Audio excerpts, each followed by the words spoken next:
fait louer la valeur travail, alors que vous allez geler tous les salaires des fonctionnaires et spolier les pensions de retraités pour 20 milliards d'euros, pas pendant 1 an, pendant 4 ans. Hier, Monsieur le Premier ministre, vous avez menti, car vous promettez de régler la crise des finances publiques, alors que vous continuez à augmenter la dépense de 28 milliards d'euros. En 8 longues années, vous n'aurez donc jamais été capable de baisser d'1 seul centime la dépense publique. Vous avez caché, Monsieur le Premier ministre, tous ces mensonges par une forfaiture encore plus cynique. Vous avez menti à des milliers de Françaises et de Français qui travaillent dur et qui nourrissent la légitime espoir de pouvoir prendre leur retraite plus tôt. Et tous ces travailleurs, vous les avez trompés avec la complicité des sociotraîtres de service, jamais avares d'insulter l'intelligence et la dignité de nos compatriotes. La suspension des retraites n'existe pas autrement que dans vos mensonges. Vous mentez avec les socialistes, mais vous mentez mal.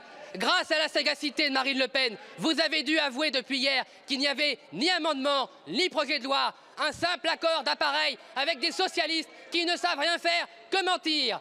19 milliards d'impôts, un mensonge sur les retraites, quel beau pacte de lâcheté avec les LR et les socialistes. Merci Alors avouez vos mensonges.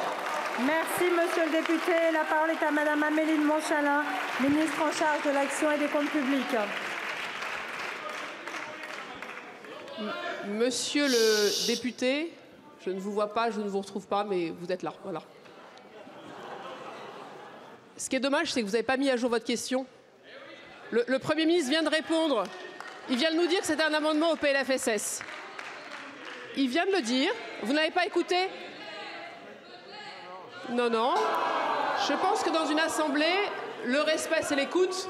Et quand le Premier ministre parle, je pense que nous pouvons l'écouter. Donc ce sera un amendement au PLFSS du gouvernement que cet hémicycle aura à débattre.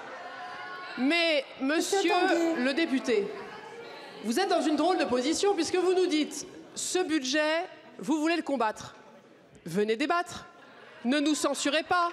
Ne prêtez pas à l'idée que c'est dans les urnes que les Français vont voter le budget. Ce n'est pas comme ça que ça se passe. Ce n'est pas comme ça que la Constitution est organisée. Alors je voulais vous dire, dans ce budget, vous parlez de mensonges. Moi je pense qu'il faut nous dire effectivement la vérité. Dans le projet qui est le nôtre, la dépense publique rapportée au PIB baisse. Elle baisse, monsieur le député. Ça veut dire que dans ce que nous produisons l'année prochaine, si ce budget est voté tel que nous le proposons, il y aura moins de dépenses publiques en 2026 qu'en 2025. 56,8 cette année, 56,4 l'année prochaine. Vous parlez d'impôts. Vous nous dites c'est horrible.